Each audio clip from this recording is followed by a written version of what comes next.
साथियों, ये विषय मेरे लिए बहुत परेशान करने वाला है, क्योंकि इस विषय में जो चार शब्द या पद या टर्म्स जो हैं वही मुझे बहुत परेशान करते हैं।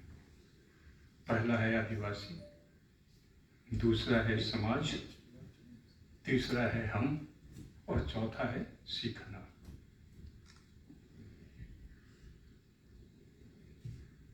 थोड़ा सा इन चारों टर्मों को हम इस समय देख लें। समाज की जो अवधारणा थी या जो कॉन्सेप्ट था, उसको जिन कुछ वैसे अर्थशास्त्रियों ने जिनकी आर्थिक नीतियों को इंग्लैंड में मार्गरेट थैचर ने और अमेरिका में रोनाल्ड रीगन ने सर पर उठा लिया, उसमें जो दो नाम प्रमुख हैं, उसमें एक है मिल्टन फ्रीडमैन, शिकागो स्कूल का।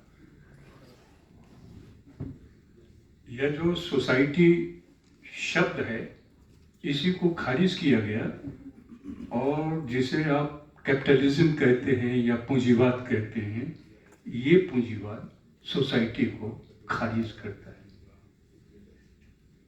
इसकी जब इकोनॉमिक पॉलिसी, इकोनॉमिक थ्योरी जब आई और जब रीगन 79 वगैरह में जब अमेरिका का राष्ट्रपति बना और मार्गरेट थैचर जब 80 के दशक में इंग्लैंड की प्रधानमंत्री बनी, तो मार्गरेट थैचर ने कहा था, व्हाट इज सोसाइटी?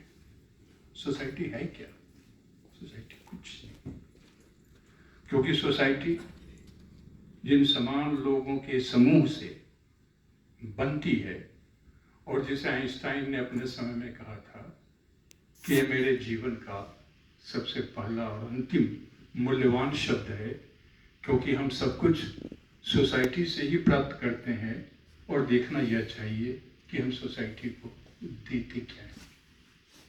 और आज जब यह विषय हमारे सामने मौजूद है और सोसाइटी पूरी तरह से तो नहीं, लेकिन बहुत अंशों में खत्म की जा रही है एक निरंतरता में, और आदिवासियों के यहाँ यह समाज बहुत कुछ अभी बचा हुआ है, और फिर जो आदिवासी जो एक है समुदाय या समूह, पूरी दुनिया का इतिहास देखें कि उनके साथ वहाँ से चल करके अभी तक और आने वाले दिनों में या अगले वर्ष से ही भारतवर्ष में जो कुछ चीज़ें होंगी वो सब उसके हम लोग दृष्टा ही होंगे। अब है हम, इस हम में कौन आता है? ये हम मुझे जाने क्यों दुनिया का सबसे मूल्यवान शब्द लगता है, जो भारतीय संविधान के प्रियम्बुल का पहला शब्द है।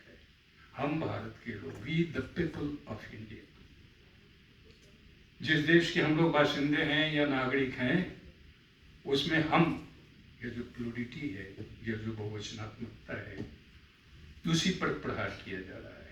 एक देश, सब कुछ एक रंग में रंगा जा रहा है, और ये सब इसके तार बहुत जुड़े हुए हैं विदेशों से, खास करके यूनिपोलर वर्ल्ड के कॉन्सेप्ट से, एक ध्रुवीय विश्व की अवधारणा से।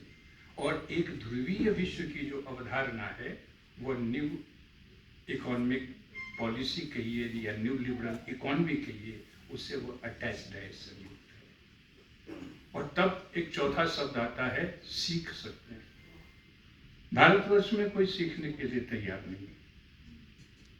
मैं जिस हिंदी समाज से आता हूं, मैं उसका बहुत कटु आलोचक हूं, क्योंकि इस हिंदी समाज का इतिहास देखते हुए, वर्तमान देखते हुए और भविष्य के कुछ जो चित्र सामने झलमलाते हैं, उसको देखते हुए जो लगता है कि सीखने के लिए कौन तैयार है? नहीं पढ़ने वाला अध्यापक अपने छात्रों को सिखाने के लिए तैयार है, कौन सीखने के लिए तैयार है? यह बड़बोलापन है जिसके बारे में गुंजन पहले बता रहे थे कि आदिवासी कम बोलते हैं। उसका सीधा सा अर्थ यह है कि शब्द अपने आप में जिस ऊर्जा से, जिस एनर्जी से, जिस शक्ति से भरे होते हैं, वही भारतवर्ष में शब्द को ब्रह्म कहा गया। मैं नहीं जानता कि वो ठीक है, बाइबल में है शायद, in the beginning was the word and the word was God. लेकिन यहाँ जो ब्रह्म का कॉन्सेप्ट है शब्द के साथ, वह बिल्कुल भिन्न किस्म का है। तो ये ज़्यादा बोलना मतलब सुनना नहीं। ज़्यादा बोलने का सीधा सा अर्थ ये है कि जो अन्य है, अदर, वह इम्पोर्टेंट नहीं, हम उसको सुनाना चाहते हैं। इसलिए अब कभी कभी हमको ऐसा लगने लगा है कि हम आयोजकों से आग्रह करें कि हमको श्रोता में ही रखिए। बहुत बोलते तो रहते ही हैं, तो सीखना कौन चाहता है। लेकिन एक व्यक्ति के स्तर पर जब मैं ये सोचता हूँ, और कौन समाज, क्योंकि ये चारों जो कीवर्ड्स हैं इस विषय के, इस पर अगर हम ध्यान दें तो ये समय इन चारों के विरोध में, भारतवर्ष में विचार करें तो राज्य सत्ता इसके विरोध में, सरकार इसके विरोध में, और ये केवल एशियाई और अफ्रीकी देशों में ही नहीं, ये हमें कुछ यूरोपीय देशों में भी देखने को मिल सकते हैं। बहुत पहले 20-22 वर्ष पहले हमने एक स्तंभ लिखा था जिसका शीर्षक था महंगा जीवन तुच्छ विचार। आदिवासियों की सबसे बड़ी विशेषता है सादा जीवन उच्च विचार। और अब सादा जीवन है और उच्च विचार है तो आप कहीं के नहीं, अब महंगा जीवन है और विचार जो है सो तुच्छ। लेकिन फिर भी हमें लगता है कि कुछ चीजें, अब कौन समाज, अगर हम आदिवासी समाज पर ही अगर विचार करें तो इसमें जो एक प्रकार की सोपानिकता हम देखने को मिलते हैं, ये कौन कह सकता है कि जो 18वीं शताब्दी में का जो आदिवासी समाज था, या 19वीं शताब्दी का आदिवासी समाज था, या 20वीं शताब्दी के अर्ध पूर्वार्ध का जो आदिवासी समाज था वही बाद का आदिवासी समाज रहा, या 21वीं शताब्दी का भी आदिवासी समाज है वही बाद का समाज है। आदिवासी समाज से पढ़े लिखे काफ़ी लोग जो नगरों में और महानगरों में स्थापित हो चुके हुए हैं, उनकी अपनी लाइफ स्टाइल उनकी बदल चुकी हुई है। ठीक है, वो पर्व त्योहार उत्सव मनाएंगे, लेकिन ये कैसे कहा जा सकता है कि अगर कोई एक IAS अधिकारी आदिवासी समाज का चेन्नई में, बेंगलोर में और दिल्ली में अगर सेटल हो चुका हुआ है तो उसमें उसने अपने समाज की सारी खूबियां अभी तक बचा करके रखा।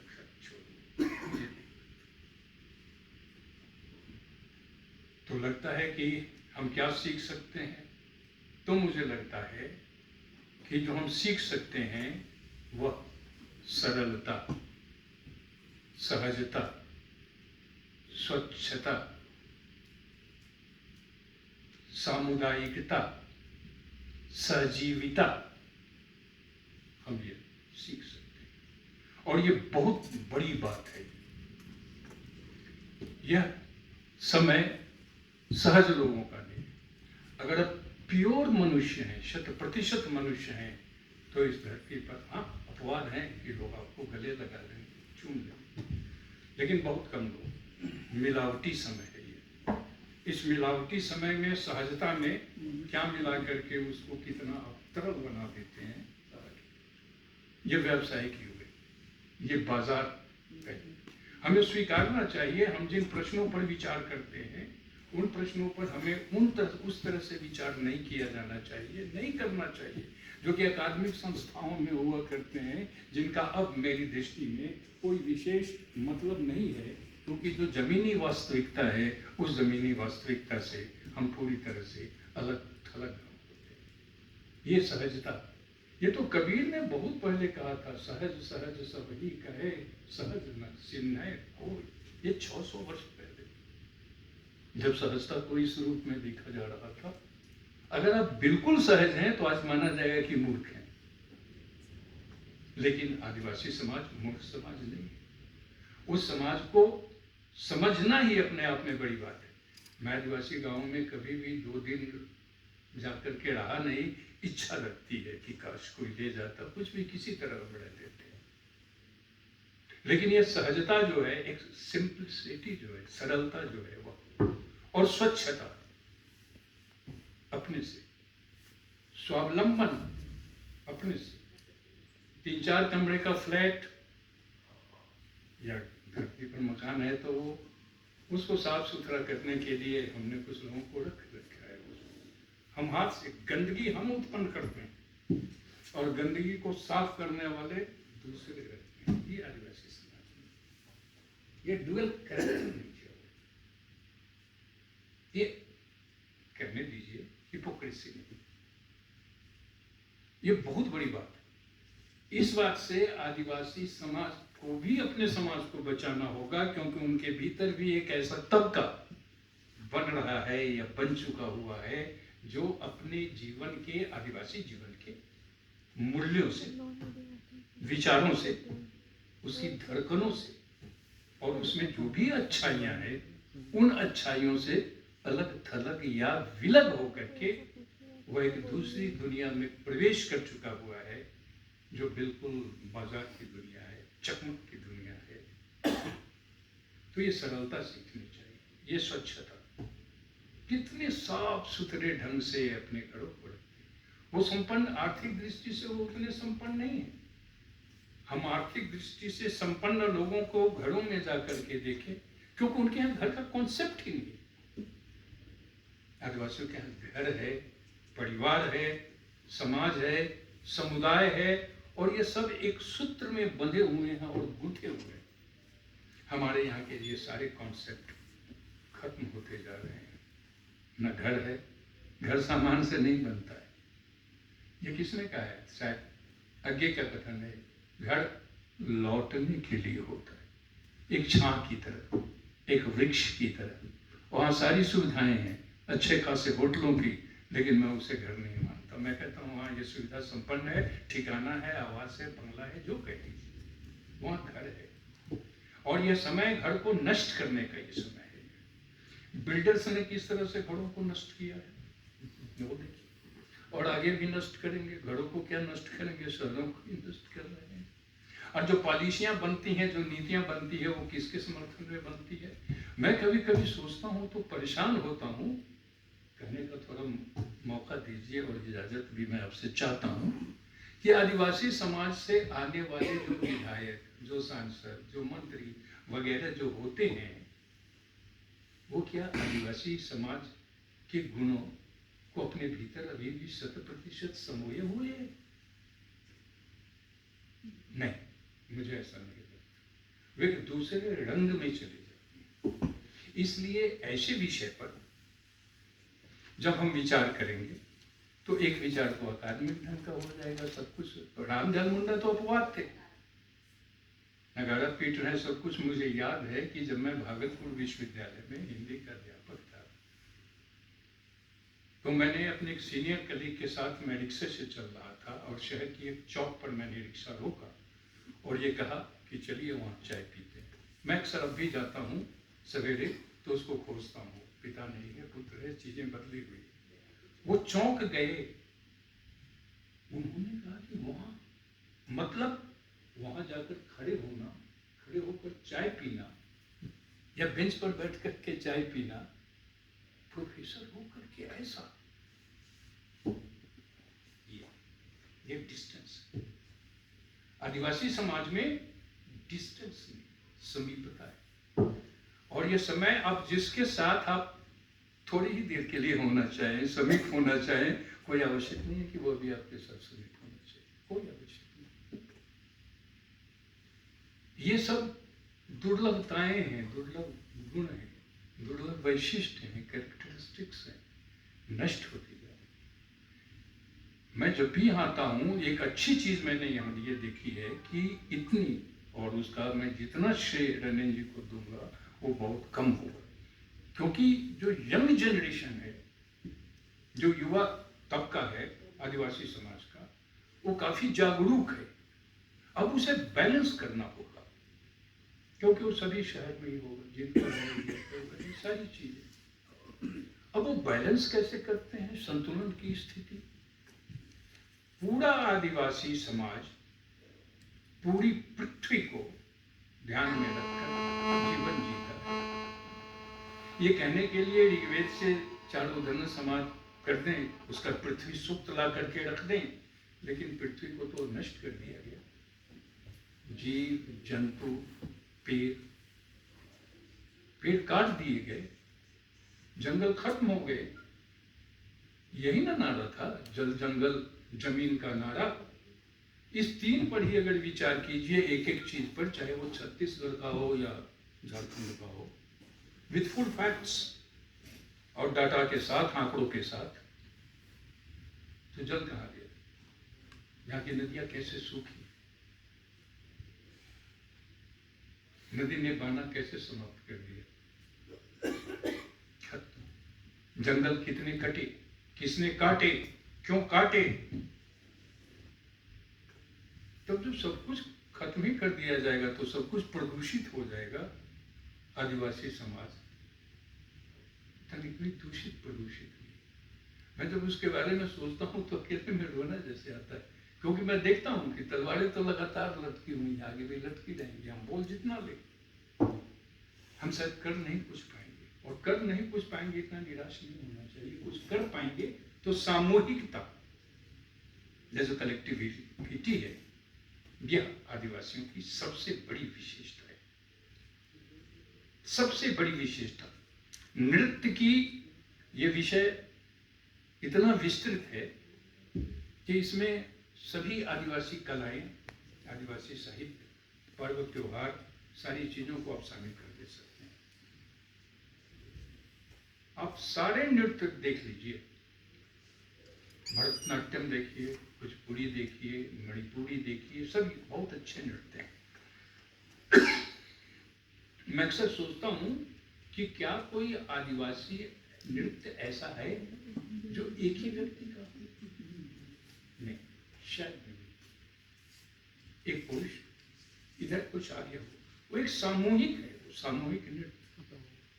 उसके जो अर्थ हैं वो इतने गंभीर हैं।